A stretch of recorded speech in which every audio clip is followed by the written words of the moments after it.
বন্ধ হয়ে গেছে মিউজিয়ামটা। তারপরে একজন এলো। এসে দেখছি প্রত্যেকটা জিনিস আর্টিফ্যাক্টস কে খুব যত্ন করে মুছছে। তো এটা দেখেই সন্দেহ হলো যে এ কে? যে ডিউটি আওয়ার্স এর পরে সেটা করছে?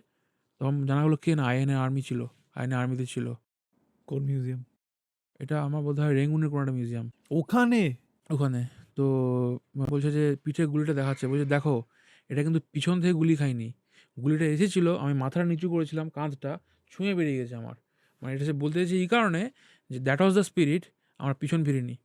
সূর্য সেনের যে কথা, এত অত্যাচারের পরেও ফাঁসির মঞ্চে যাওয়ার আগে লেখা যে, "আমি তোমাদের জন্য রেখে যাচ্ছি একটা স্বাধীনতার স্বপ্ন" আরকি। এই যে কথাগুলো, এইগুলো যত বয়স গেছে তত আরকি নিজের মধ্যে আরো ইমিডিয়েট হয়ে গেছে। ফেমান রিপোর্টে বলা হয়েছিল যে মানুষ মরে গেছে মানুষ।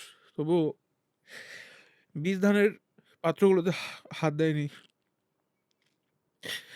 তারা ভেবেছিল যে আবার এই বীজ ধান দিয়ে হবে, চাষ হবে। যদিও তারা জানতো যে এই বীজ ধান সেদ্ধ করে খেলে কিছুদিন বাঁচা যাবে। তো that was the spirit, that was the respect for indigenous seeds. It's very Diffie difficult to believe that